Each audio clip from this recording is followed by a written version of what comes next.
Well, what a powerful and important conversation with Sarah DeValkenaere, the wife of Eric DeValkenaere, who had that prison sentence upheld last week after, 4 years after the fact involving the Cameron Lamb shooting. On the text line, Pete, Sarah should be on local TV too. Mike Parson is a good man but tends to listen to the left too often. Well, I don't know what TV is going to do on that front. I mean, I think there's a lot of good TV reporters in town, but frankly, they've had 4 years to try to get this story right or care enough to try to get this story right, and they have not proven to do that. They've proven that they'll just basically rip and read the Kansas City Star and what the Star wants to report and then basically treat that as fact. And it's, the business model is totally broken, which that's a story and a soliloquy for another day, but that's part of the problem. Right? They've had 4 years to care enough to try to get at least two sides of the story, and that has not been of interest because the narrative is more important than the facts, and that's the world we live in. Narrative. Tree falls on man. No, a leaf went fluttering by you. Right? Oh, that was part of a tree. Yeah. The tree fell on me. Oh, that's so true. That's the way it gets done nowadays. Yeah, you're right. So once again, I'm going to give you the phone number for the governor's office here to call and request the pardon for Eric DeValkenaere. And all this will be up. The interview is going to be up on the KCMO Talk Radio Facebook page, the Twitter page. We're going to do all that as well. So make sure you're keeping an eye on the KCMO social media accounts. That way you'll see it there. But the phone number is 573-751-3222. 573-751-3222. Any Missouri resident can call and just give your zip code. And I will add this as well. I'm just hearing some of this through the grapevine that apparently there are organizations who are having people call on the opposite end of this in a very coordinated way. And that's pretty disturbing stuff. Yeah, Doc checked in yesterday when we were talking about the number one of our callers. He said it took him like 30 seconds. Yeah, it's easy. Yeah. Call just 573-751-3222. Mm-hmm. This somewhat, we didn't expect this, but we're happy to, of course, get into this a little bit more. Al DeValkenaere, the father of Eric, is checking in. He spent years in law enforcement here in town. So thank you, Al, for following up on the story, and we appreciate you checking in with the show. What do you want to make sure that we get out there? So there were a number of inconsistencies in the way the prosecution handled this case from what they've done in the past. I've been in law enforcement in Missouri for over 35 years. I've been in law enforcement 40-plus years. If you look back at Jackson County and look at the number of cases that they've refused to file because of what they deemed was unreliable witnesses, the cases are stacked miles high. That's a matter of public record. Nobody's looked at that.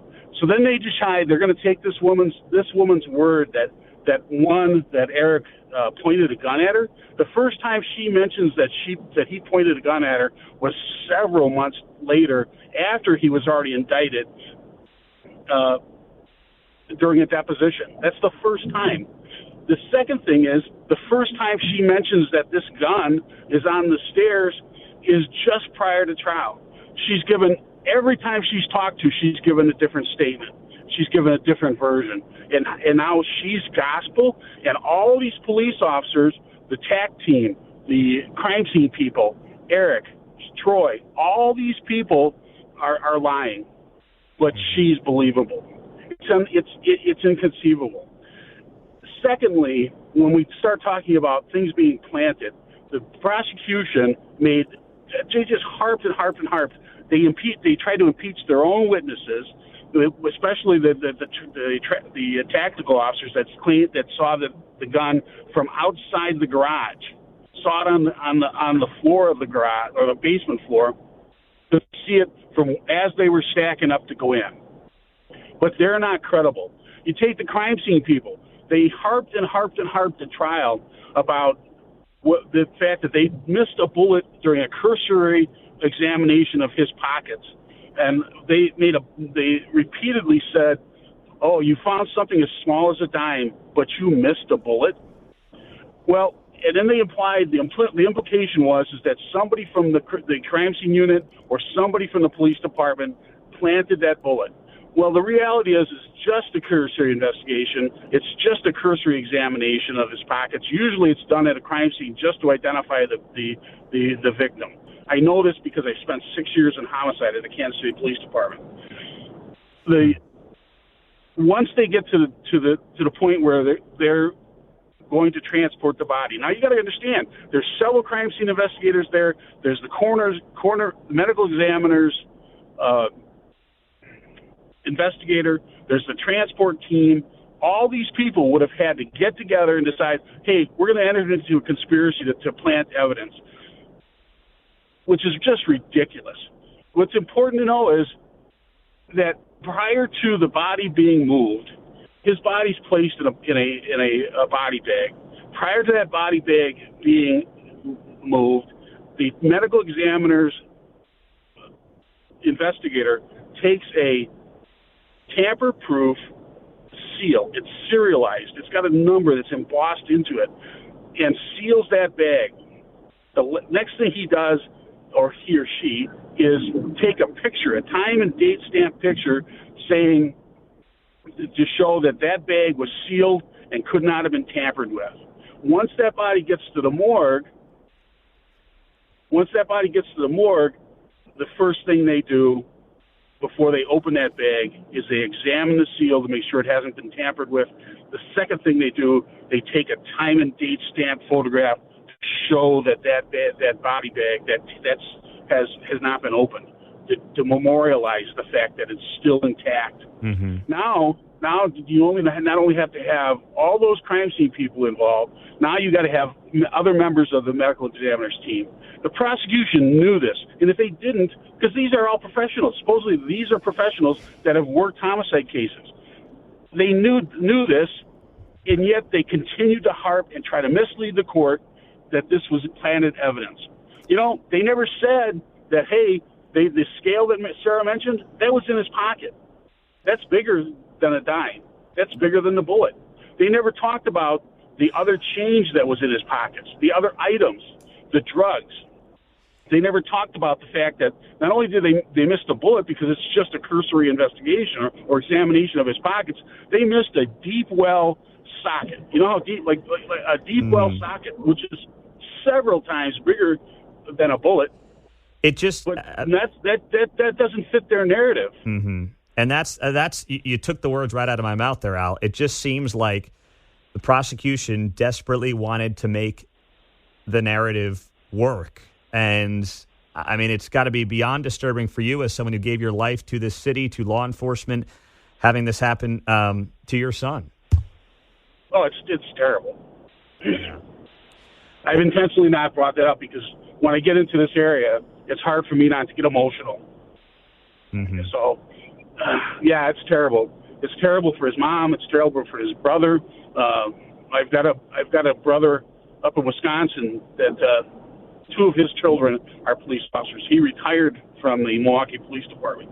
He's going through a serious health issue, and he's devastated by what happened there. Mm-hmm.